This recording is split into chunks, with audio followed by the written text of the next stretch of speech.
You remember Arthur Fonzarelli as the leather-jacketed king of cool, but by the summer of 1984, the Fonz was trapped in a pink rabbit suit for a storyline that practically erased a decade of TV history. Most fans think the show ended with a perfect, tearful goodbye in May, but they're wrong.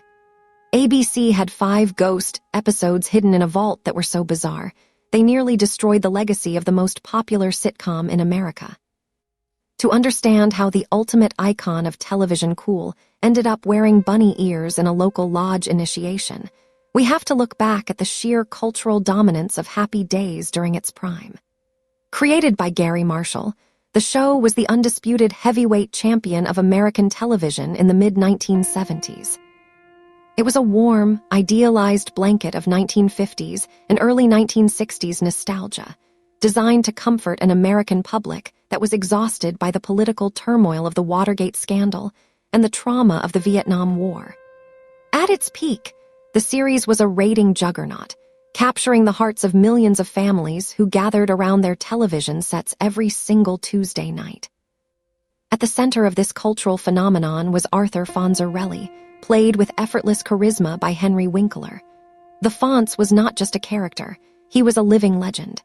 He was the man who could make a broken vending machine drop a free soda with a single tap of his fist. He was the man who could snap his fingers and instantly summon a crowd of admiring girls.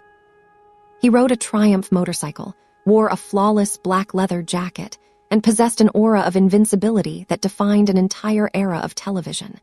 He was the cool older brother the entire country wished they had. But as the calendar turned to the 1980s, the television landscape began to shift dramatically. Nostalgia is a finite resource, and after 10 years on the air, the suburban comfort of Milwaukee was starting to feel incredibly outdated. The lethal blow to the show's dominance arrived in January of 1983, when NBC debuted a high-octane, action-heavy series called The A-Team. Featuring cartoonish explosions, car crashes, and the massive, unvarnished charisma of Mr. T, the A-Team instantly captured the younger demographic that had once belonged entirely to Happy Days. At the same time, ABC lost its other major comedy asset when the spin-off series Laverne and Shirley concluded its run. Suddenly, the Cunninghams were left completely exposed in the ratings war. ABC tried to salvage the situation by moving the show to a later time slot at 8:30 p.m., but the damage was already done. Ratings plummeted, and by the 11th season, the writing was on the wall. The era of the Cunninghams was coming to an end, and a cancellation was officially ordered. To give their historic hit the honorable send-off it deserved, the writers crafted a beautiful, 2-part series finale titled Passages, which aired on May 8, 1984. This finale was meticulously designed to provide the ultimate emotional payoff for the millions of loyal fans who had supported the show for over a decade. In this 2-hour event, Richie Cunningham and Ralph Malph returned from their military service to bid a proper farewell to their hometown. Joni Cunningham and Chachi Arcola, after surviving years of exhausting relationship drama, finally realized they were soulmates and tied the knot in a beautiful, star-studded wedding ceremony. Meanwhile, Fonzie took a massive, mature step forward in his personal evolution by overcoming the legal hurdles of being a single bachelor and adopting a young orphan named Danny. The episode culminated in a highly emotional moment where Howard Cunningham, played by Tom Bosley, looked directly into the camera lens, broke the fourth wall, and sincerely thanked the audience for being a part of their family for 11 years, raising a glass to toast to Happy Days. It was a perfect, definitive, and deeply satisfying ending. The book was closed, and tears of joy were shed across the nation. But what if I told you that the perfect, emotional ending you remember was actually a corporate illusion?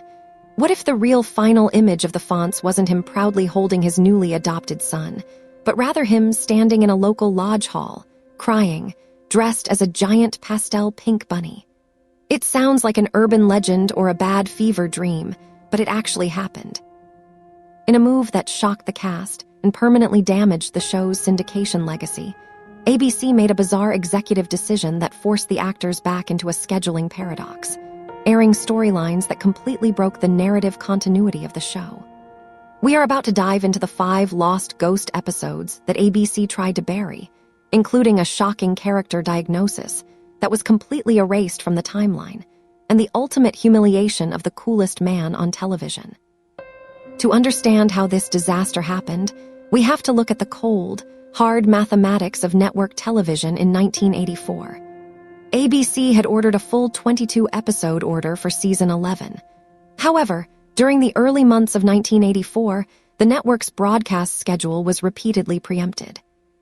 First, they had to make room for extensive coverage of the 1984 Winter Olympics in Sarajevo, and then they committed a block of airtime to a short-lived sitcom experiment called AKA Pablo. Because of these preemptive shifts, ABC ran out of Tuesday night broadcast slots before they could air the entire 22-episode package. But there was a catch. May was the crucial television sweeps period, the time of year when networks rely on massive, highly rated events to set their advertising rates for the upcoming season.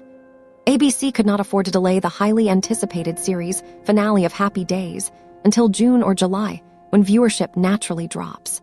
They needed the massive ratings of the Joni and Chachi wedding to hit during the peak of May sweeps. So, the network executives made a highly controversial and narrative-destroying decision. They decided to jump ahead in the broadcast order, completely skipping 5 fully produced, completed episodes, and aired the series finale on May 8, 1984. This left 5 completed episodes sitting in a dark vault. Because of strict union rules and lucrative syndication packages negotiated with Paramount, ABC was legally obligated to broadcast these episodes. They couldn't just throw them in the trash. So they decided to burn them off during the dead summer months of June and July, with the final episode pushed directly into local syndication markets in September. The result was an absolute chronological disaster. Viewers who tuned in during the summer were treated to a bizarre, upside-down world where the emotional resolution of the finale had been completely erased, and the characters were reset to a state of domestic normalcy. The first of these ghost episodes aired on June 28, 1984 under the title, So How Was Your Weekend? For the audience, the experience of watching this episode was incredibly jarring. Just a few weeks prior, they had cried tears of joy as Joni and Chachi were married and moved away to start their new life together. But in this episode, Joni is unmarried, living back in her childhood bedroom, and dealing with mundane family dynamics. The plot revolves around Marion and Joni leaving town for a weekend to help Marion's hypercritical mother, Mother Kelp, move her belongings. Meanwhile, Howard Cunningham is left home alone, hosting a poker game with his friends that unexpectedly takes an unfriendly, hostile turn. To the average viewer, this felt like a relic from a completely different era of the show. The emotional weight of the series finale was entirely absent because, in terms of production order, this episode was filmed months before the wedding was even written. The characters were trapped in a state of chronological limbo, forcing the audience to pretend that the grand finale had never happened. The narrative regression only deepened with the second ghost episode, Low Notes, which aired on July 5, 1984. Chachi Arcola, who had matured into a responsible, loving partner ready for the lifelong commitment of marriage, was suddenly portrayed as a desperate, struggling teenager. In this storyline, Chachi is suffering from severe songwriter's block and is completely broke, unable to pay his half of the rent to Potsy. To make ends meet, he is forced to take a job as a dance instructor for senior citizens at a local community center. However, Chachi is so deeply embarrassed by the uncool nature of this job that he constructs an elaborate, fragile web of lies, claiming to his friends that he actually made his money by selling a hit song. He even goes so far as to buy expensive items on credit to maintain the illusion of success. This was a classic, early-season sitcom misunderstanding plot, but placing it after the series finale felt like a massive slap in the face to Chachi's character growth. The responsible young man of the wedding was gone, replaced by an insecure kid lying to his closest friends over minor financial struggles. The third ghost episode, School Dazed, aired on July 12, 1984, and attempted to deliver a heavy-handed, socially conscious storyline. Joni Cunningham, who had successfully transitioned into an adult career as a teacher, finds herself trying to help one of her students who is struggling with a severe drug problem. This was the height of the 1980s campaign against substance abuse, and networks were heavily pressuring sitcoms to include anti-drug messages. While the intentions of the writers were undoubtedly noble, the episode was incredibly preachy and lacked the light-hearted, nostalgic charm that had made the show a hit in the first place. More importantly, seeing Joni back in the localized, domestic struggle of a student teacher felt completely out of place. Her character had already graduated, married, and moved on to a grander stage of life. Dragging her back into high school drama felt like a desperate step backward, robbing her of her hard-earned maturity.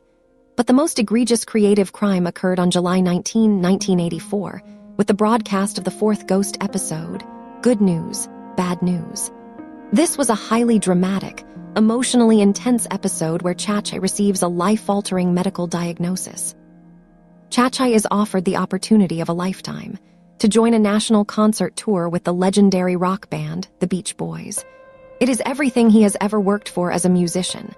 However, during rehearsals, he begins to experience severe fatigue, unquenchable thirst, and sudden dizzy spells, culminating in a physical collapse. At the hospital, the doctor delivers a devastating blow. Chachi has type 1 diabetes.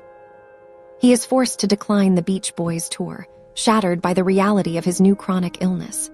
In a normal broadcast schedule, this would have been a defining, character-building arc. It would have shown Chachi coming to terms with his vulnerability, with Joni standing by his side to support him through a lifelong health battle.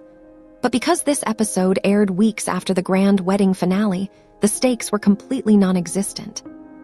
In the finale, Chachi is perfectly healthy, energetic, and there is absolutely no mention of insulin, blood sugar monitoring, or a chronic medical condition. By airing the diagnosis after the happy ending, ABC turned a serious, well-acted storyline about a young man dealing with a life-changing illness into a narrative dead end. The audience already knew Chachi would be perfectly fine and get married without any medical complications, rendering the entire emotional weight of the episode completely pointless. Then came the final, ultimate insult. An episode so thoroughly abandoned by the network that it was completely pulled from the national primetime schedule and dumped directly into local syndication packages on September 24, 1984. This final Ghost episode was titled Fonzie's Spots. The setup for the episode is incredibly thin. Howard Cunningham's proud position as the Grand Poobah of the local Leopard Lodge is under severe threat because he has failed to recruit a single new member over the last 5 years.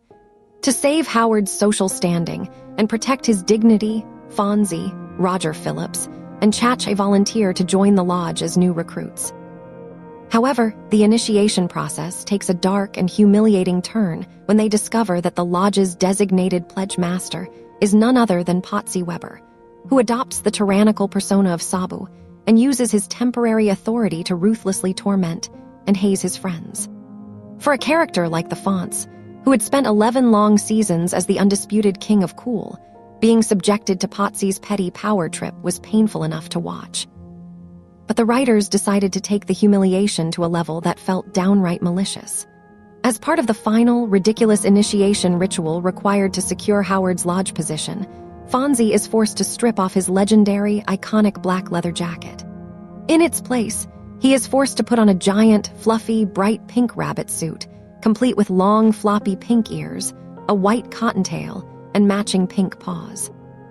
He is then forced to perform degrading, infantile stunts in front of the laughing lodge members. This was Arthur Fonzarelli, the man who was so cool he could command the physical world with a simple gesture. Now, he was reduced to a laughingstock in a pastel bunny outfit. It was a tragic, humiliating visual metaphor for the death of the show's dignity. The ultimate icon of television cool had been completely neutered by the very network that built him. This kind of scheduling disaster is a textbook example of network betrayal. When a once-great television series begins to fail in the ratings, networks often lose all respect for the narrative integrity of the show. They stop treating the episodes as chapters of a larger, beloved story and start viewing them as mere inventory that must be burned off to fulfill contractual obligations with syndication companies. We have seen this tragic pattern repeat throughout television history. A famous example is the science fiction cult classic Firefly, where Fox executives made the disastrous decision to air the episodes completely out of order, including broadcasting the critical pilot episode last, which left audiences deeply confused and ultimately killed any chance the show had of building a sustainable audience. Another example is the brilliant police procedural spoof Police Squad, which was canceled by ABC after only 6 episodes, with the remaining completed episodes burned off in random, low-traffic time slots without any regard for the creative team's vision. Even Happy Days' own sister show, Laverne and Shirley, suffered a similar fate in its final season, plagued by the sudden departure of Cindy Williams and erratic scheduling that deeply frustrated and alienated its remaining fanbase. But the Happy Days ghost episodes represent a unique, self-inflicted tragedy because they actively vandalized a highly successful and emotionally satisfying series finale. Usually, a long-running television show builds toward a grand, emotional crescendo, a final chapter that leaves the audience with a profound sense of closure and warm nostalgia. By broadcasting these 5 regressive, completely out-of-order episodes after the perfect goodbye of passages, ABC effectively vandalized their own masterpiece. They took the crown jewel of their nostalgic empire and dragged it through the mud of summer burn-offs, leaving any fans who stumbled upon these episodes confused, frustrated, and deeply disappointed. The legacy of Happy Days will forever be tied to the phrase, jumping the shark, a term coined after Fonzie literally jumped over a shark on water skis in the Season 5 premiere. It became the universal shorthand for the exact moment a creative work begins a terminal, irreversible decline in quality. But perhaps the television industry needs a brand new term for when a network completely disrespects its own creation at the very end of its life. Perhaps we should call it jumping the bunny. Because while jumping the shark was undoubtedly a ridiculous creative choice, it was at least executed at the absolute height of the show's popularity with a sense of bold showmanship.